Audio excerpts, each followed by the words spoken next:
Assalamualaikum warahmatullahi wabarakatuh. Perkenalkan, nama saya Alif Fatika Ardana dari kelas 2 SIB dengan NIM 2357301009. Pada kesempatan kali ini saya akan menjelaskan tentang pembuatan controller. Jadi controller itu ada dua, ada basic controller sama resources controller. Yang pertama, kita buat controller yang memiliki tiga function beserta rootnya, di mana setiap function memiliki tugas sebagai berikut. Nomor satu, function pertama jika diakses akan menampilkan informasi versi PHP.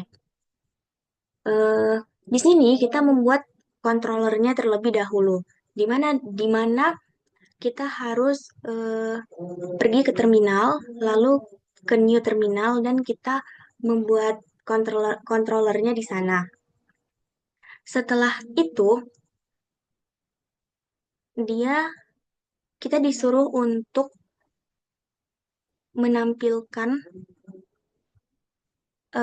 informasi versi PHP. Di sini kita buat di dalam kelas Tika controller ini dibuat public function info PHP dalam kurungnya kosong, lalu ada kurung kurawal, di dalam itu kita buat echo PHP info. Nah, di web.php ini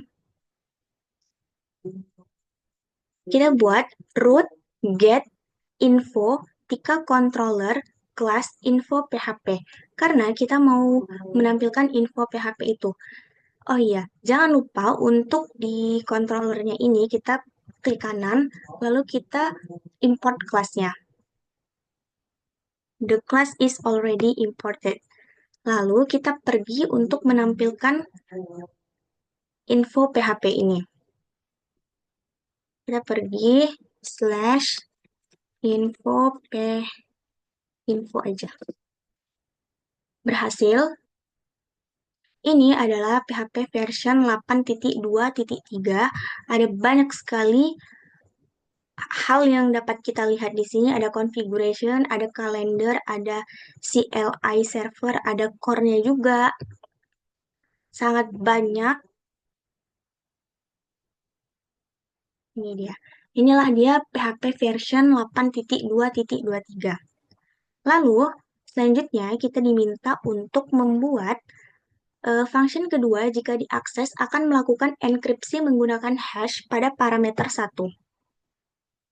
Kembali lagi kita ke controller yang pertama, lalu kita kembali membuat public function hash dalam kurung string param1 karena kita hanya ingin menggunakan param1, lalu kita menggunakan return hash SHA-256 terus $param1.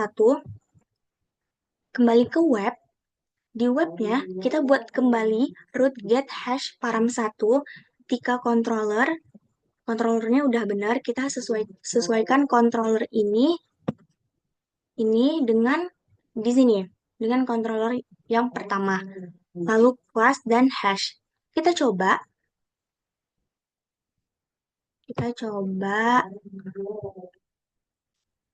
hash param satunya itu bebas apa aja acak. Nah, dia akan terenkripsi seperti ini. Atau kita coba hash Tika. Dia akan terenkripsi seperti ini, jadi seperti kode sandi yang orang tidak akan mengetahui apa isi dari itu. Lalu, yang ketiga, kita diminta untuk function ketiga jika diakses akan menampilkan angka acak menggunakan ren dalam kurung, di mana range sesuai dengan angka yang diinputkan pada parameter 1 dan parameter 2. Kita ke controller. Lalu, nah di sini ada public function ren string param1, param2, sama seperti tadi. Param1, param2, kenapa ada param1 dan param2? Karena memang diminta untuk membuat paramnya itu ada dua. Lalu echo ren param1, param2. Di webnya sebenarnya sama seperti tadi, root get, ren, param1, param2. Di sini paramnya cuma satu, di sini ada dua, berarti kurung kurawalnya itu dibuat dua kali dengan ada slash lagi. Tika controller, class, ren. Terus kita coba.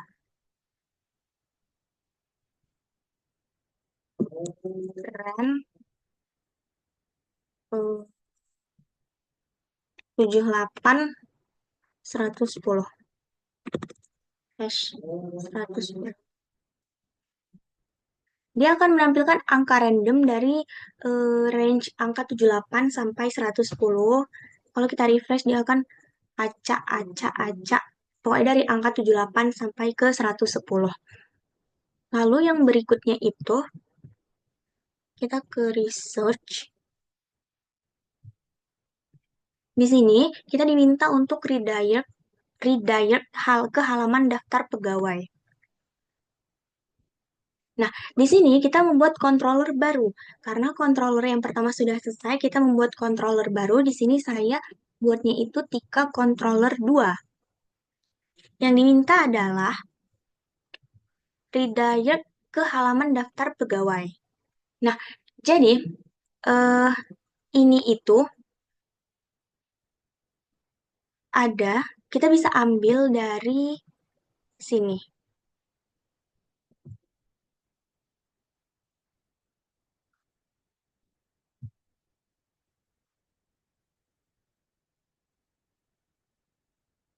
Jadi, eh, untuk ini, kita bisa copy dari sini. Ini masih kosong, nanti kita isi sesuai dengan apa yang diminta. Jadi untuk di sini, yang diminta itu kan eh, redirect ke halaman daftar pegawai. Berarti dia adanya tuh di index. Nah, kita masukin dia ke index, echo redirect ke halaman daftar pegawai. Ini di controllernya, controller kedua. Lalu di webnya kita buat sama seperti tadi, ada rootnya, kita buat rootnya, index, terus controllernya jangan lupa diganti ke controller kedua, karena dia sudah tidak berada, karena dia memang kita udah buat controller baru, terus kita coba tampilin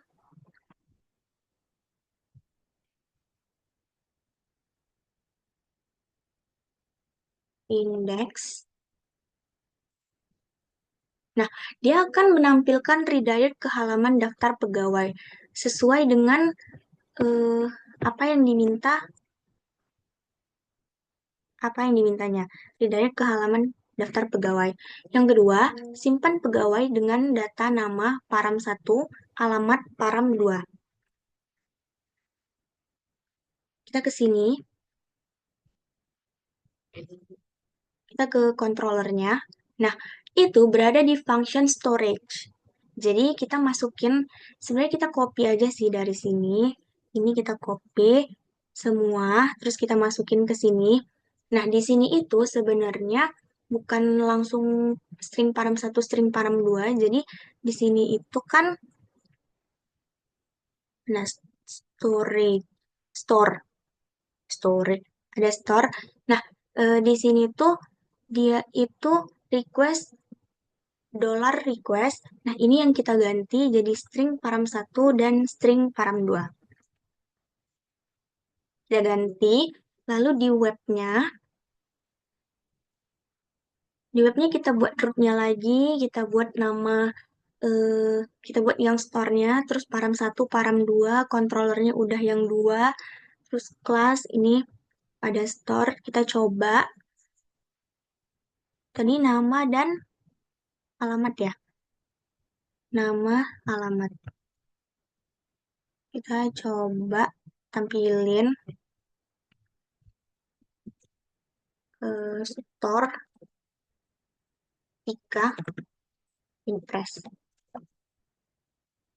Nah, akan menampilkan outputnya itu akan seperti ini sesuai dengan apa yang diminta oleh soal. Simpan data pegawai dengan nama Tika dan alamatnya itu Impress. Berarti sudah sesuai. Selanjutnya, mengambil data pegawai ID param 1. Kita buat di controllernya, di controller yang kedua, itu berada di show. Jadi di show ini, nah ini juga sebenarnya bukan langsung string string $param 1, dia awalnya itu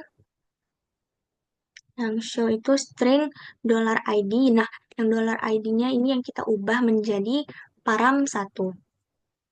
Terus ini sesuai soal, pakai echo. Lalu di webnya itu sama lagi kita buat rootnya, root get, show, param satu, controllernya udah yang kedua, terus class, terus show, terus kita coba buat tampilin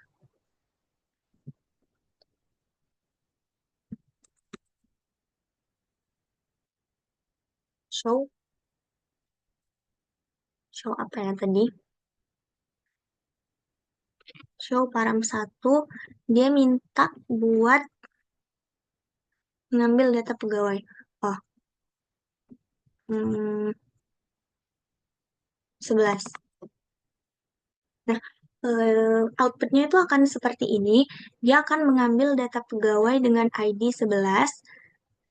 Ini kita memasukkan ID-nya dari situ. Jadi ini sebenarnya bebas aja kita mau masukin angka berapa. Yang selanjutnya ada redirect ke halaman perubahan data pegawai milik ID sama dengan param satu. Kita lihat di PS Code-nya di Tika controller 2. Nah, echo redirect ke halaman perubahan data pegawai milik ID itu ternyata ada di edit, di function yang edit. Kita buat string param satu, kita mengikuti ini. Jadi yang di dalam kurung ini mengikuti misalnya param satu, berarti di sini param satu, di sini param dua, di sini param dua juga. Atau misalnya ada param satu, ada param dua. Nah, kita buat dua-duanya pakai string. Terus di webnya ada ini, ada rootnya, ada root get, ada edit param satu, terus ini controllernya dan ini kelasnya. Dia meminta untuk kita mendirect ke halaman. Terus kita menampilkannya, edit, terus bebas aja mau 23 misalnya. Nah, akan menampilkan output redirect ke halaman perubahan data pegawai milik ID yang nomornya itu 23. Berarti berhasil. Jadi jadi kalau kita tuh mau apa ya, mau menampilkan, kita mau cari bener nggak ya yang udah kita buat, kita ngambil aja yang dari sini. Ini yang kita masukin, terus kita masukin paramnya itu berapa, parameternya tuh mau apa gitu. Terus yang terakhir, hapus data pegawai yang memiliki ID sama dengan parameter satu. Kita ke controller lagi, kita cari apa ya yang sesuai kira-kira. Nah, kalau untuk hapus data, ternyata itu ada di function destroy.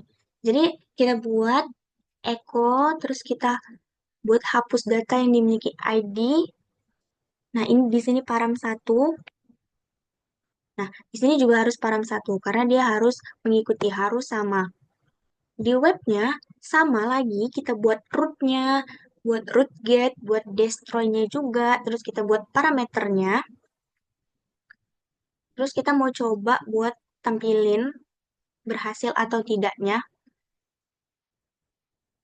Dia destroy. Kita coba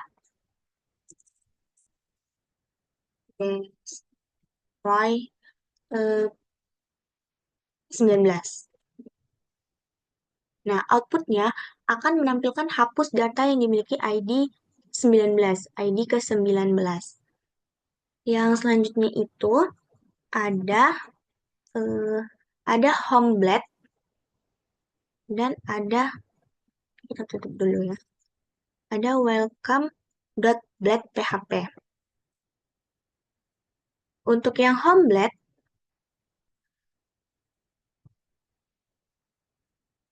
selanjutnya kita akan pergi ke controller lagi. Di sini kita memasukkan index untuk data username-nya Hiroku, terus last login, date-nya, list pendidikan, user data, umur, skills, return view. Nah, di sini kita ada di view. Kita berada di di ada homeblade.php, terus ada welcome.blade.php. Nah, adapun fungsi dari Blade PHP ini untuk membuat tampilan web yang dinamis dan menarik, menyederhanakan pembuatan tampilan pada aplikasi web. Kita bisa menggunakan for atau for each. Jadi, penggunaan for atau for each ini sebenarnya membantu kita untuk supaya eh, query codingannya itu lebih singkat aja, lebih singkat, terus lebih efisien dan lebih cepat. Kita coba buat menampilkan hasilnya. Nah, oh ya, di web PHP-nya kita juga sama buat root, buat get, terus kita buat namanya tuh home. Nah, controllernya di sini kita pakai controller yang pertama karena kita isinya di sini pakai controller yang pertama. Lalu kita coba ya home. Nah, dia akan menampilkan seperti ini, welcome Hiroku, welcome Hiroku. Ada list pendidikannya.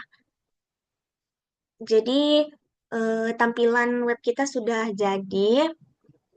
Sekian video dari saya. Terima kasih. Wassalamualaikum warahmatullahi wabarakatuh.